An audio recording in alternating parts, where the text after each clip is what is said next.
존경하는 국민 여러분, 320만 광주 정남 시도민 여러분, 그리고 사랑하는 대의원 당원 동지 여러분, 반갑습니다. 더불어민주당 대표 송영길입니다. 민족의 대명절인 추석 연휴가 지났습니다. 이번 추석도 코로나 어려운 가운데 보내야 했던 만큼 아쉬움과 안타까움이 컸습니다. 하루빨리 코로나 위기를 극복해 국민 여러분께 생업의 어려움과 일상의 불편을 벗어날 수 있도록 더욱더 총력을 기울이겠습니다.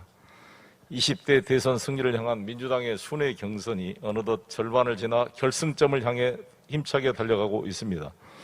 민주당 경선 역사상 최대 규모인 216만 명의 선거인단을 구성하고 1차 선거인단 투표 결과 77.37% 투표를 기록하는 등 뜨거운 열기 속에 순조롭게 경선이 진행되고 있습니다. 국민 여러분과 대의원 당원 동지 여러분의 많은 관심과 응원에 깊이 감사를 드립니다.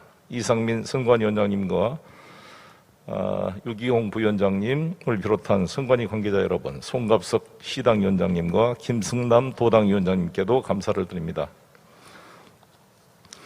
오늘 행사를 축하하고 대선 승리의 결의를 다지기 전에 당대표로서 한 가지 현안에 대한 제 생각의 말씀을 드리겠습니다.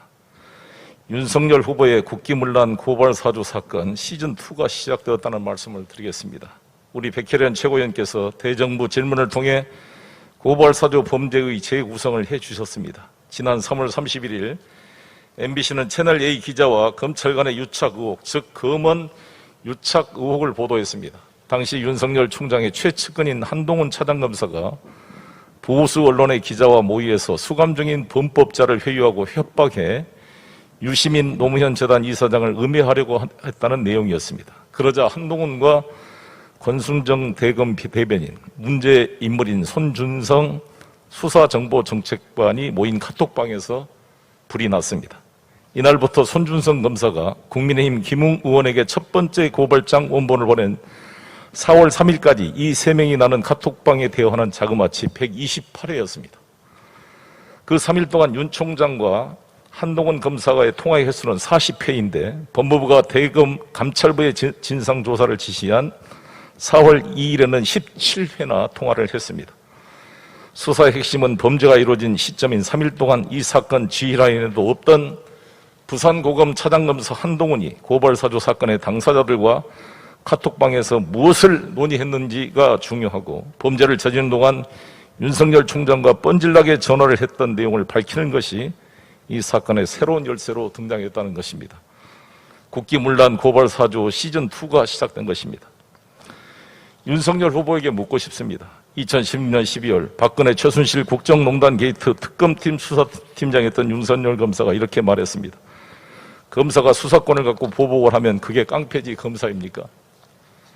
이 말이 많이 회자되고 있습니다. 어떻게 이 대한민국의 가장 엄정한 중립을 지켜야 될 검찰총장, 그것도 작년 4월 3일 불과 4월 15일 총선을 2주 정도밖에 앞둔 그 예민한 시기에 야당 후보인 국민의힘 후보에게 이 손준성 검사가 실제 고발장을 작성해서 줬다는 의혹이 제기되었습니다. 이걸 왜 손준성이 무슨 이유가 있다고 이런 고발장을 작성해 줬겠습니까? 그것도 윤석열 본인과 장모, 처 관계들 모든 이러한 문제에 관한 것들입니다.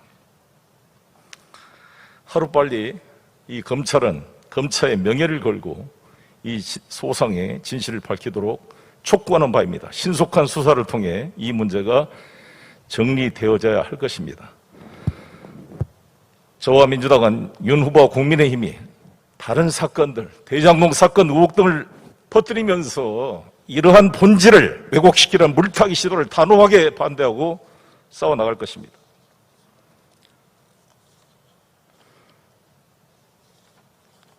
저는 집이 없어서 지금 20년째 청약통장을 가지고 있습니다. 유승민 후보가 물어본 질문에 윤석열 후보가 집이 없어서 청약통장이 없다는 황당무계한 답변을 해서 논란이 되고 있습니다. 왜 그동안 윤석열 후보가 그렇게 TV토론을 회피했는지 그 이유를 알게 해준 사건이었다고 생각이 듭니다.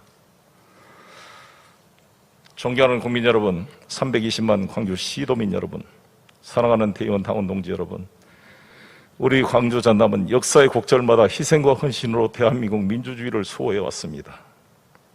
호남이 없이는 지금의 대한민국을 상상할 수 없습니다.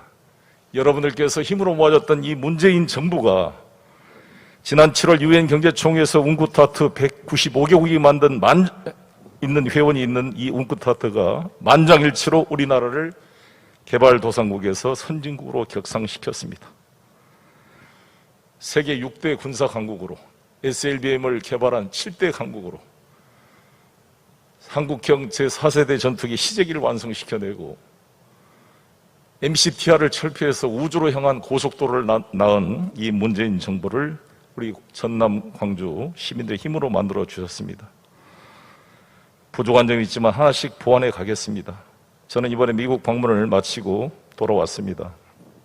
문재인 대통령께서 유엔 연설에서 한반도 종전선언 문제와 바이든 대통령은 연설을 통해 북핵 문제를 풀기 위한 진지한 외교와 구체적 진전을 약속했습니다.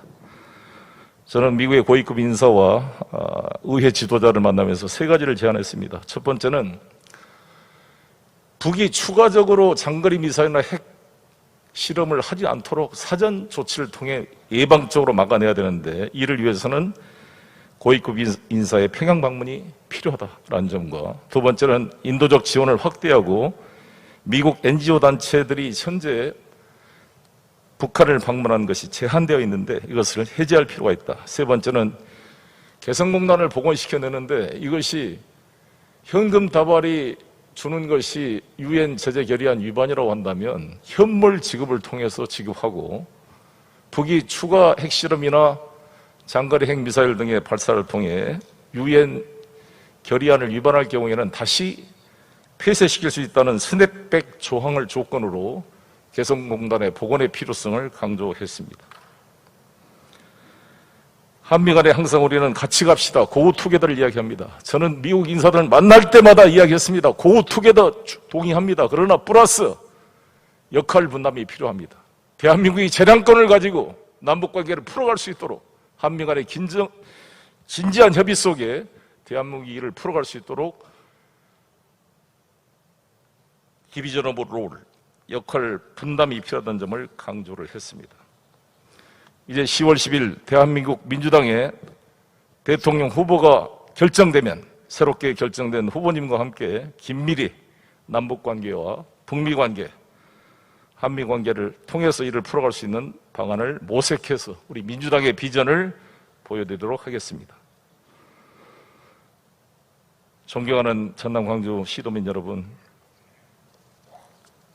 호남은 민주당의 뿌리이자 심장입니다. 김대중, 노무현, 문재인 정부로 이어지는 민주개혁의 세력의 집권은 광주 전남의 압도적인 지지로 가능했습니다. 광주 전남은 민주주의 심장을 넘어서 이제 새로운 경제성장의 모델을 추진하고 있습니다. 노사 상생형 일자리 모델이자 광주형 일자리 1호 기업 광주 글로벌 모터스에서 생산된 첫 차량 캐스퍼가 돌풍을 일으키고 있습니다.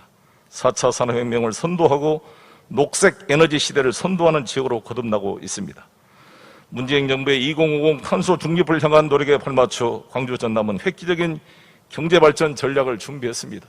노무현 대통령 시절에 한국전력 가장 알짜 있는 공기업을 우리 나주 혁신도시에 유치를 시켰고, 여기 계신 우리 신정은 의원님을 비롯해서 당시에 이낙연 지사님 그리고 강기정 동지와 저 다 함께 뛰어서 이 한전 에너지 공대를 드디어 법을 통과시켜서 이게 착공이 되었습니다. 감개무량한 일입니다. 이를 통해 새로운 호남 전력의 사용량 300%를 재생에너지로 생산하겠다는 RE300 프로젝트의 시동을 걸어가도록 하겠습니다.